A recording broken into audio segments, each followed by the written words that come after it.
Welcome into the DRF Sportsbook betting breakdown NFL playoff super wild card weekend edition. We have a jam-packed schedule, NFC, AFC breaking it all down, and we're joined by Gino at It's Me, Gino B on Twitter. Gino, how are you doing today? Jack, man, it's a very exciting time right now. We got, like you said, it's super. You got to add another word in front of the super wild card 100%. weekend, as we have games on Saturday, Sunday, and Monday coming up this week. We have all 6 games in the wild card round. That'll be a rematch from the regular season. I think it's the first time since 2009 that it's happened, and I think only a few times since 1970 that we've seen that happen overall. And then just a couple, general things to point out. The last 4 years, home away hasn't been that important in the playoffs. In fact, home teams have 24 wins, road teams have 20 wins. And in the last 4 conference championship games, home teams have 4 wins, road teams have 4 wins. If you just think about last year, the Bengals won a couple games on the road, and then 2 years ago, the Bucs won 3 games on the road and won the Super Bowl. So recently, home and away hasn't been quite as daunting as we may normally think. So just a couple things overall general to think about when we're playing these games this year. Yeah, so you're telling me home field doesn't matter. Home field advantage not as much, is not right? real. Yeah, right? We're seeing it with the numbers, not quite as much as it used to be. Before we dive into the games, on that home field advantage topic, you handicap these games a lot more aggressively than I do. You know, I look at the line and I'm like, okay, I'm going to go that, but I don't create my own lines. I don't really go in and handicap it in depth. But I've heard that home field advantage, it used to carry this huge kind of sway in numbers. I think the old adage was 3.5 points, 3 points was a home field swing. So if a home team was -3, it was actually more of a pick 'em, and home field was bringing that many points to the table. Do you still feel home field is worth 3 points in the NFL today? And I think they're kind of in some of the lines you're seeing more of like the 2.5. I think that's what the books are sort of telling you right now. It's almost worth a point less than it used to be. And I absolutely agree with you. I think you can feel it. Some of it has to do with like the schemes and offenses and stuff like that, but it just doesn't seem like there is that much of an advantage anymore. And as you were pointing out, like for someone like me, I'm very rarely ever laying a team that's more than a 3-point favorite. Those are just not the games I look to play. I'll try to find underdogs, bigger underdogs. And normally what ends up happening is, favorites will get overinflated. So a team that should be like a 5-point favorite ends up going off at 7. And that's where we can pop some value, right? That's how I try to look at games. Yeah. This year alone, unders and dogs, regular season 56%. So unders and underdogs. If you were just blindly betting the dogs this year, you would have hit 56%, and the break-even point in gambling is like 53%. With the -110 vig. So if you were just betting on the dogs all year, you would have had a fantastic year. Wow. So moving into a dog game, I think the biggest dog of wild card weekend, there's one other that's probably, I think Dolphins Bills is hovering around a double-digit line right now as well. And I'm going to say, before we break down Seahawks 49ers, I am wearing my Seahawks hat, just so everyone who's watching understands. In the playoffs, I try to throw bias aside during the regular season when I'm doing these video breakdowns. When it's playoffs, I got to be upfront with the homerism, with the bias. Everything that I say about this game, take with a grain of salt, because I am blinded by the Geno Smith blinders. He's got a great name. Yeah, 100%. I mean, I'm surprised. I wouldn't be surprised if you're riding with the Seahawks off of that alone, but I'm going to look at this game through neon green tinted glasses with this. But the Seahawks are 10-point road dogs. They snuck into the playoffs thanks to the Lions beating the Packers. And now they're facing off with the 49ers for the 3rd time this season. The 2 NFC West showdowns. They played in San Francisco. I believe it was week 2 or week 3. But when it comes to handicapping this game, Gino, does a 3rd game help you in kind of figuring it out, or is each game independent in and of itself? I think for Seattle, it really should, because I think for them, they were able to find things that didn't work for them in some of the first couple games, right? And now being an underdog, like a large underdog like this, you're in a situation where you're kind of like, there's nothing to lose for us. Let's make some adjustments. One thing I really noticed in those first 2 games, they were really predictable about the way they ran the ball on first down and early downs over and over. I think in those two games, Seattle had an average of 3rd and 10 plus to go. You're just in trouble in that position. They needed an average of 10.7 yards in those two games. So you got to try something different. What we've seen work against San Francisco, you use their aggressive defense against them. Yeah. Green plays, little misdirection, stuff like that. That's what they're going to have to do. Play action. Seattle didn't run a whole lot of play action. I think they only ran about 13% play action in the two matchups. Now Walker has actually been running the ball better again the last 3 weeks. Mm-hmm. They got to use that play action and keep the game close early. I was looking to attack San Francisco, Jack, for a while, basically whoever they played in the playoffs, because I think they are a very good football team. If the 49ers were to win the Super Bowl, it would not really shock me at all. I still think they are going into this playoffs as an overvalued team. Okay. Because of who they played this year. They had the easiest schedule in the entire league. They had the softest schedule in the league. Let's kind of dive into some of their recent games. They caught so many teams in the perfect spot. So since week 8, here are their opponents. The Rams, who were just decimated, and I'm a huge Rams fan. They were beat up, banged up, and that was one of Stafford's last games of the year. They were not a good team this year. They played Arizona with Colt McCoy. They beat the Saints in a 13-0 game when the Saints actually could have won that game. They got stopped twice at the goal line in that game. So while it was 13-0, very easily could have been a game they lost. Yeah. They beat Miami when Miami was playing without 2 of their starting offensive linemen, and it was in the middle of a 5-game losing streak for Miami that we ended up realizing they're not that great. They beat Tampa on a short week. Tampa had just won a game on Monday night where they came all the way back at the end against the Saints and scored that late touchdown. Then on a short week, they got to go travel and play San Fran. San Fran's just sitting there waiting for them. They played Seattle, who was really struggling during that stretch. They had lost 5 out of 6. They played Washington, who had to make a quarterback change in the middle of the game and go back to Wentz, who is one of the worst quarterbacks in the league. They had to go to overtime against a Raiders team with Stidham making his first career start, and then they played Arizona again with David Blau and McSorley. They played 3 teams this year with a winning record: Seattle, Kansas City, and the Chargers. They got beat up by Kansas City. They beat Seattle twice, and they beat a Chargers team who was completely banged up. I don't think those are the greatest wins in the world when you dive through that. And is it San Francisco's fault? No, they can only beat who's in front of them. But because of that, they are overvalued right now. And I was looking to attack probably whoever their opponent was, because I felt like they would just, the spread like this would be too big. It should be something like 7.5, and it's 10. Yeah, especially considering the 49ers were 3-point favorites when these two teams squared off on December 15th. And you're telling me like the Seahawks probably have regressed a bit since that game, but at the same time, I don't know if the 49ers have now become 7 points better than that 3-point spread. Well, and you and I talked about that game. I'm not going to pretend like Seattle was going to win that game or anything, but it was 7-3, and Seattle was driving for the first time. They were actually moving the ball well. They were past midfield, and they fumbled the ball.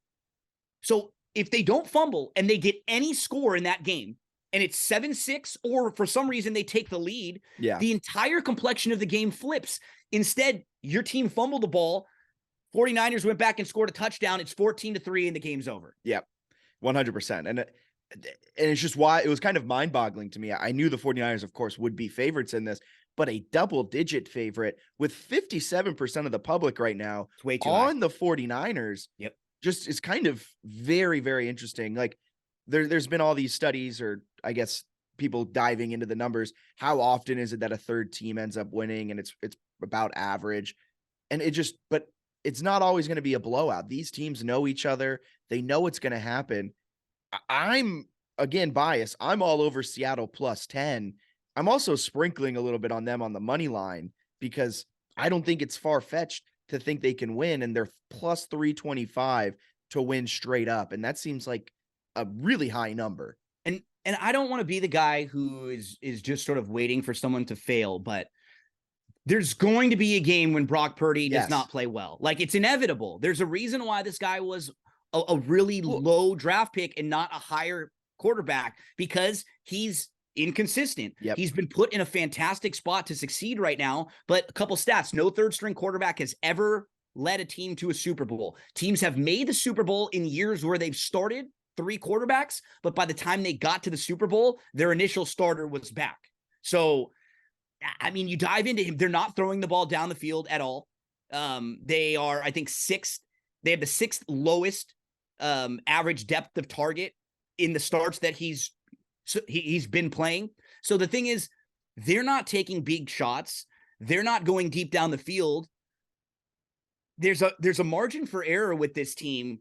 If Seattle just comes out and plays well, plays smart, doesn't turn the ball over, takes a couple big shots down the field, all of a sudden you're playing against a team that they're not taking big shots down the field. Yeah. They really depend on short passes to McCaffrey, to Debo, to Kittle, getting the ball in their hands and yards after the catch. If you can tackle well and just prevent some of that, I really think Seattle can keep this game close and can absolutely keep this game within 10 points. Yeah. And before we move off of this game, I do want to mention Brock Purdy. He is 29th in the NFL right now in air yards. The only quarterbacks, or since week 10, the only quarterbacks less than him are Colt McCoy, Jared Goff, and Daniel Jones.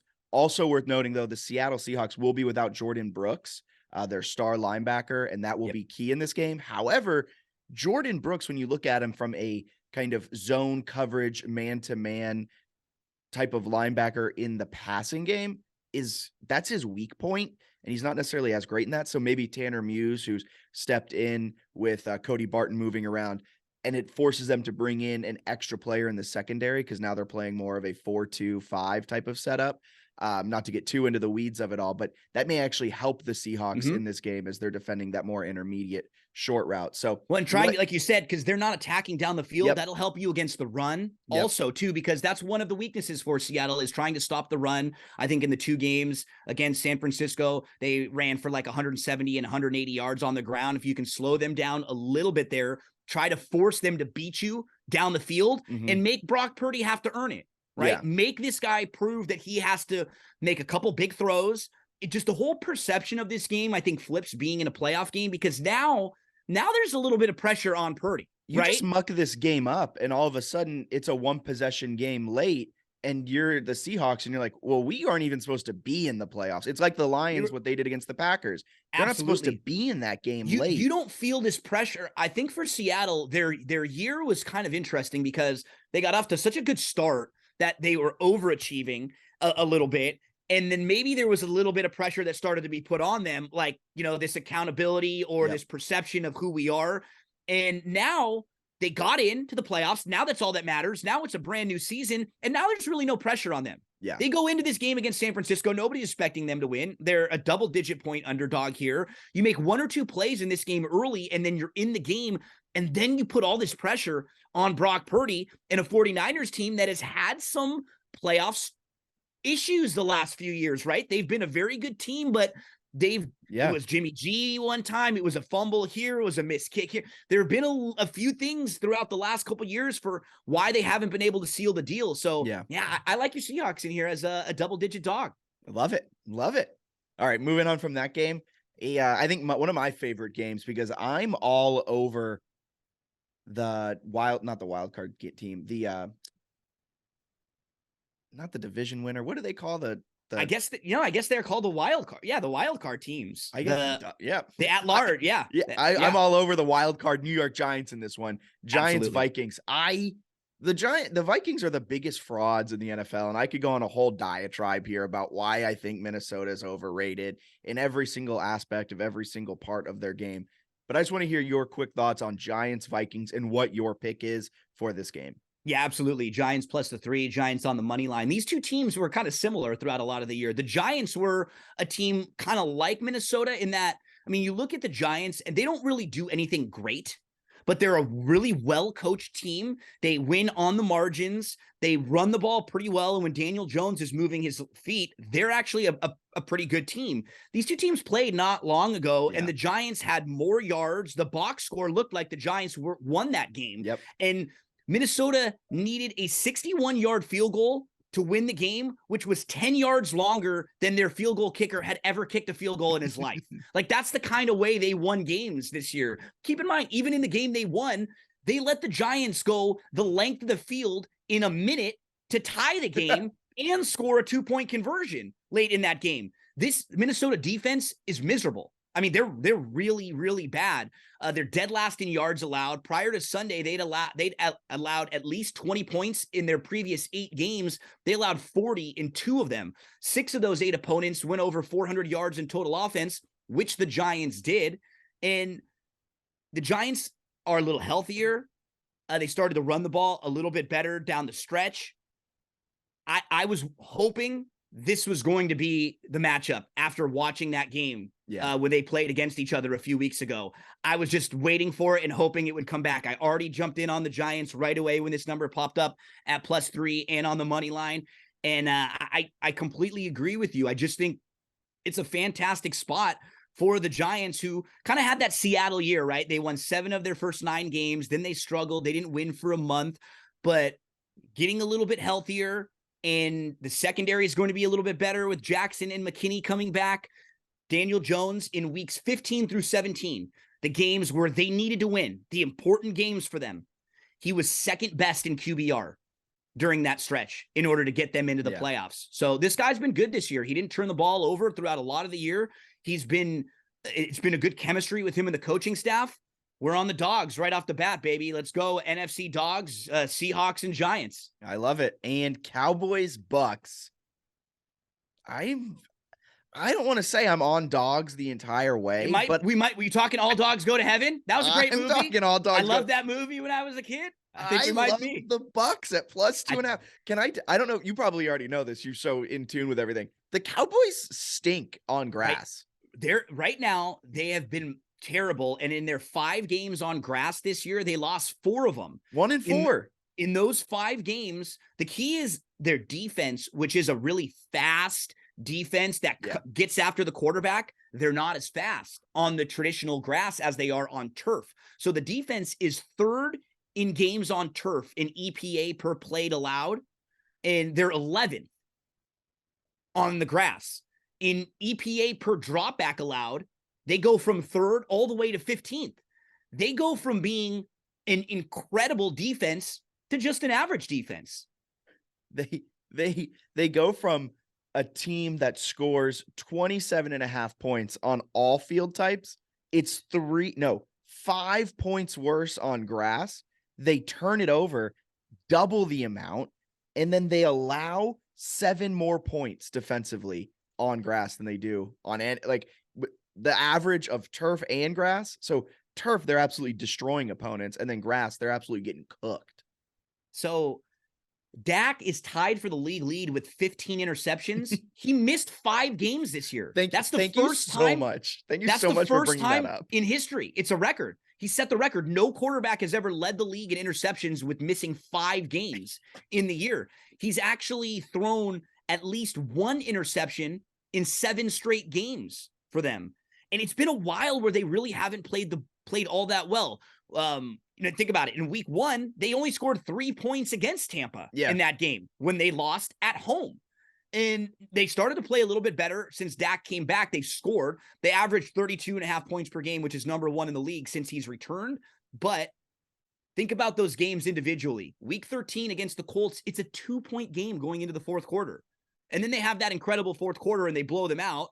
The next week, they beat the Texans by 4 in a game where they were trailing the entire game, and the Texans had the chance to win the game, but got stopped, and the Cowboys go back and score a late touchdown there. They were not impressive. They beat the Eagles in a game where the Eagles didn't have their starting quarterback, and then they struggled against the Tennessee team that was sitting all of their starters. They lost to a Washington team last week that was starting a brand new quarterback for the first time and had nothing to play for, and they were not sharp at all. They muffed a punt right off the bat. Dak was 14 of 37. That's terrible. Career low, 37%. He had a pick 6 in that game. He only had 128 yards passing. They only ran for 64 yards as a team, 2.4 yards per carry. They only had 182 yards total. Washington had over 300 total yards. I don't know how they could feel good coming into this game. And now they're actually a road favorite. And this year, 4 of their 5 losses came on the road.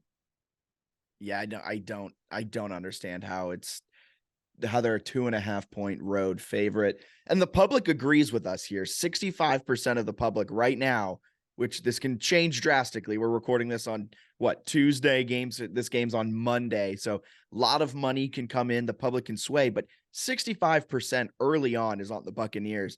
And I think that's right. I do too. I don't get how Dallas can run away with this one. I'm not saying it's shooing that the Bucs win, but the Bucs also have talent, right? Like you think about the way these two teams are just coming into this game. Yeah. The trajectory of the two teams couldn't be more different. I'm not going to pretend like Tampa has been very impressive throughout a lot of the year. They've been super disappointing. They've been a pretty bad ATS team, but most of those times were when they were favored against teams and they were a little overvalued. In this particular case, they're a home dog. Brady is 7-0 in his career against the Cowboys, and their rhythm right now is much better than what we're seeing from Dallas. They played a lot of their starters last week just to get some extra rhythm. They moved the ball pretty well. They had a 10-play, 70-yard scoring drive with a touchdown pass to Rudolph. We actually saw Evans start to get a lot more involved, and their offense has looked better in the last couple of weeks, which is something that they needed. I just think Tampa at home as a home dog in this spot, getting a couple points, or if you want to play them on a money line where you're not going to be getting any sort of juice there. Yeah. I honestly like all 3 of the NFC dogs, and I'm locking all 3 of them into play. Yeah, love it. Right now, who's making it out of the NFC?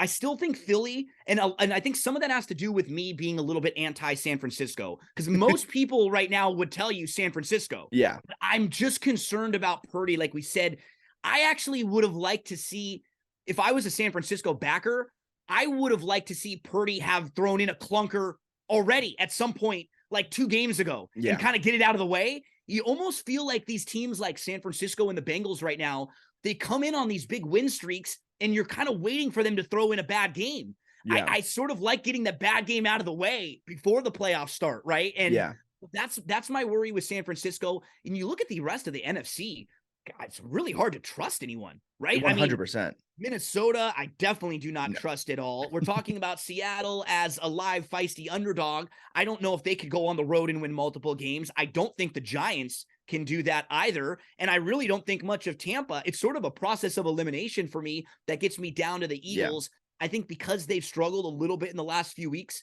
you may get a little better value on them now. People have probably shifted to San Francisco being like the team to beat in the NFC. And I think you get the extra week for Jalen Hurts to get comfortable. That running game should really be dominant now at this point of the year. And they're probably the most well-balanced team, I think, of any team in the league as far as strong offensive line, strong defensive line. They can beat you through the air. They can beat you on the ground. So nothing too creative or outside the box. I'll be chalky with the Eagles. I think that is creative and out of the box because of, like you said, that so many people are on the 49ers right now. 49ers plus 500 on DRF Sportsbook to win the Super Bowl. Eagles right there with them at plus 500. What they've come down. The Eagles were second, I believe, just 48 hours ago. They were second to win the Super Bowl. But I also think if you're a 49ers fan, a 49ers backer, this is the one wild card matchup that you probably didn't want. None of the other teams have played against Brock Purdy. Seattle has. Now you have that tape against how he handled your defense, and you have 6 weeks of tape on Brock Purdy now as well. There is something to just being familiar with them too. Yeah. Like a divisional opponent, you're just not quite as scared of them, right? Like you said, you faced them a few times. Carroll knows his coaching staff also. So I thought it was a pretty good spot for Seattle coming in here now. And like I said, the buy-in point for me would have been at 7.5. Yeah. That's where I would have bought in on Seattle at the extra half point over a touchdown. If you're telling me we're going to get 10, I absolutely think that's fantastic value, win or lose, right? We're not always going to win these games, but my personal line sees about 2 points of value in here. And that's what we're trying to do as gamblers, is attack the spots that we see as value. Yeah, love it. Do you want to move into a little quick AFC talk? Yeah, let's do it. Sure. All right. you're talking divisional. We got a divisional showdown. Third time's the charm. Dolphins, Bills. Tua's questionable. I think Teddy is still questionable. So as it stands on Tuesday at 2 p.m. Eastern, Skylar Thompson appears to be the starting quarterback for the Miami Dolphins against the second Super Bowl favorite, Buffalo Bills, and Josh Allen. How do you handle this game from both sides? So for both Thompson and for Purdy, rookie quarterbacks in the playoffs, 9-18 since 1983. Something to keep in mind for the Rooks. They have not performed very well. You probably don't have a lot of rookies make the playoffs, right? On teams, because they're probably on bad teams. Yeah. Especially the good quarterbacks here. Now, I believe they have said there were 3 different lines I think that were created in this one. If it was Tua, which, can I just say, please, it can't be Tua. I don't want to see this guy play again. I am someone who has, I had 3 concussions in like an 18-month span when I was younger and I was playing soccer, actually. Mm-hmm. And man, they are so scary. I had 2 within like 2 months.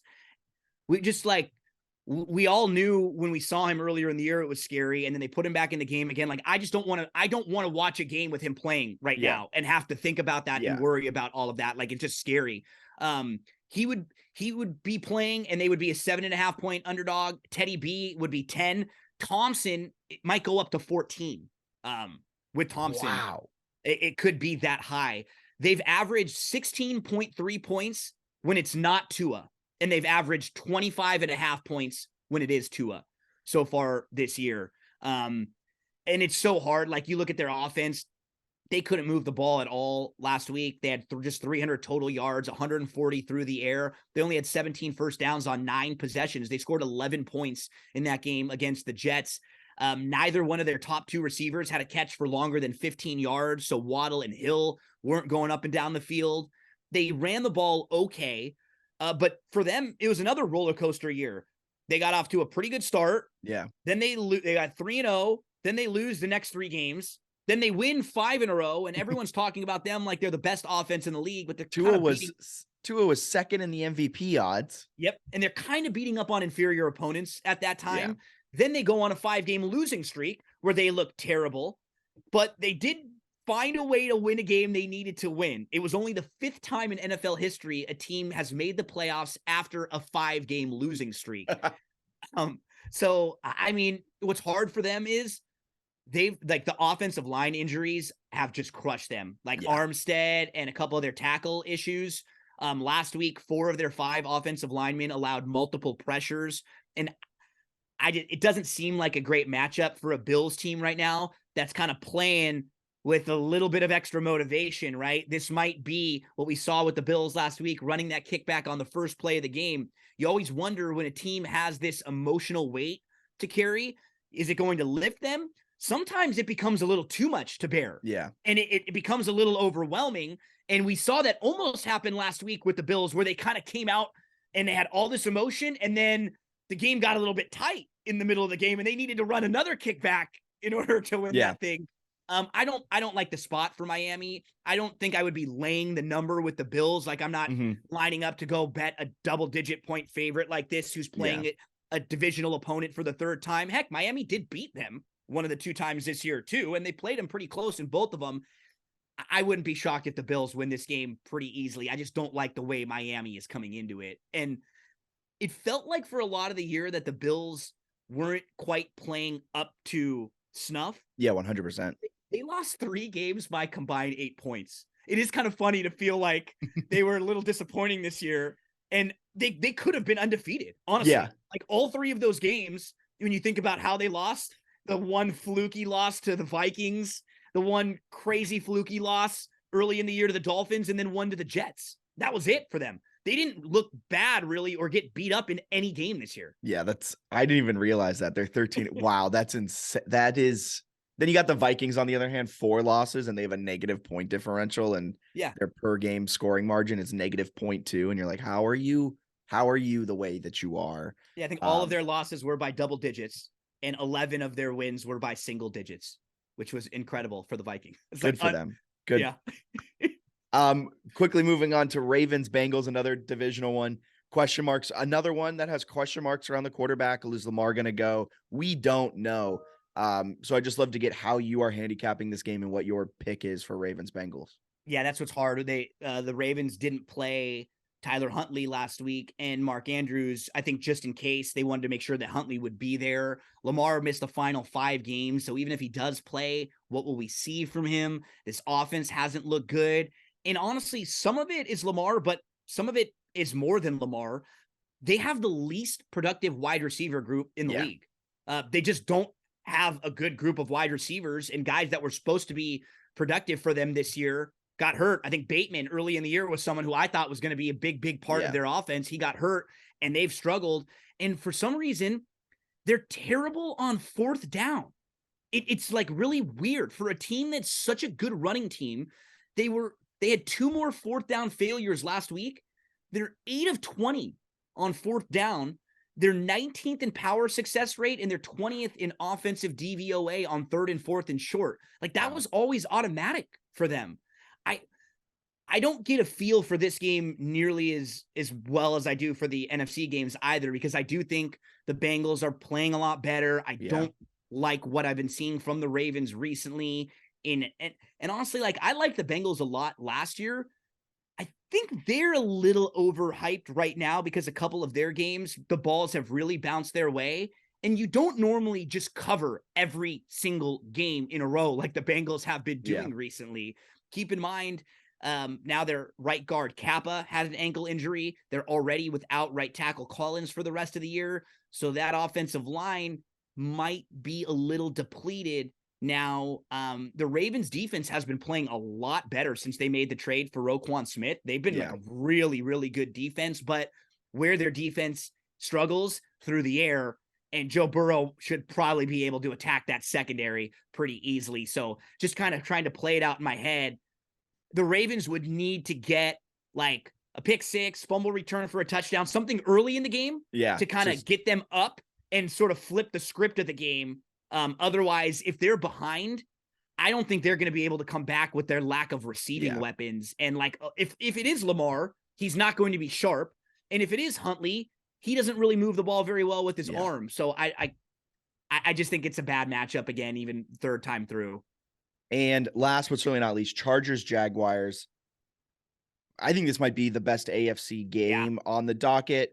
Chargers -1 on the road. Is it wrong of me to love the Jaguars money line -105 and just kind of monitor it? If it goes hammer it? Not at all. This is a really good game too. Like you said, of all the 3 AFC games, this is the most intriguing one to me. I honestly can make really strong cases for and against both of these teams in here. You have a Chargers team who is finally getting healthy. We hope that Mike Williams is okay, because they had just nothing back spasms to play for last week. And most of their team is in the game throughout the entire game. And Herbert throws the ball 37 times. Like, why is he throwing the ball 37 times in that game? It was nice. Keenan Allen had 102 yards, so he's in rhythm. But when they played earlier in the year, the Chargers got crushed by the Jags. And that was week 3. They were a little bit banged up. Even Herbert was a little bit banged up. He had a rib injury 10 days prior to playing in that game. They should have Bosa back and be a little bit healthier. Now, on the flip side, for the Jags, this is a young team. They started to play really, really good as of late, and it's been a lot of Lawrence, who's been excellent quarterbacking them. They were 3-7. Titans were 7-3. Jacksonville ends up finishing their season with a winning record and a 5-game winning streak. They forced 11 turnovers during that win streak. How about this stat I thought was pretty crazy? From week 16 of 2019 till earlier in this year, there was a 43-game stretch where they were 7-36 over 43 games. In the 9 games since that, they're 7-2. Wow. Which is phenomenal. They are, I believe, they are the 5th team since 1970 to go from having the worst record in the league to winning their division the following year. Remember, they were 3-14 last year. This will be their first playoff appearance since 2017. Now, positives for them, as I mentioned, Lawrence, since November, He is second in completion percentage. He's third in passer rating. He's eighth in total QBR, 15 touchdowns, 2 interceptions in his last 9 games. A weakness could be, we look at some of the quarterbacks they've played down the stretch: Zach Wilson, Chris Stevler, Davis Mills, Jeff Driscoll, Joshua Dobbs.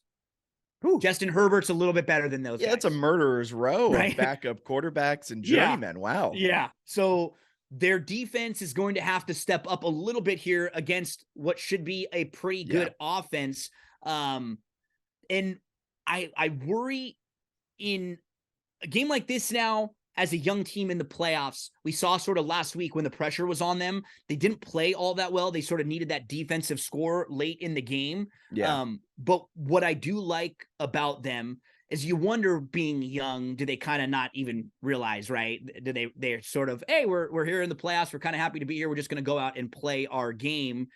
They don't really have a true number one receiver. That's something, I don't know if that's a thing or not, right? But if they need a big play, are they going to Kirk? Yeah. Is it Ingram? They have a lot of like number is it 2. ETN even? You know what I mean? Like, they have a lot of guys that are good, like, but they might be slotted as number 2 or number 3 receivers. Yeah. Do they have a Keenan Allen, right? That when it's 3rd and 6 is going to go make a big play for them.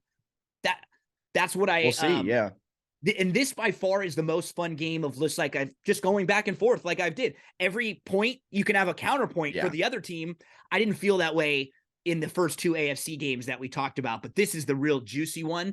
And I have no problem with you diving into the Jags money line here. Yeah, I think NFC, we're on all the dogs. AFC, those two divisional ones, you could talk yourself into taking the favorites in both of those, because the opponent is just in a terrible spot coming into this one with question marks around the quarterback. Injuries, And then there's this one that you're like, oh, this is the first, sink your teeth into it and just go, like, it'll be a great game. Both teams actually coming in well, right? Yeah, exactly. Versus They're both the other peaking. teams. Except for the Chargers last game. But that was a little bit meaningless, but yeah. Yeah, but like both of them peaking in, it's going to be a great time. We talked about today, NFC, AFC, who's making it out?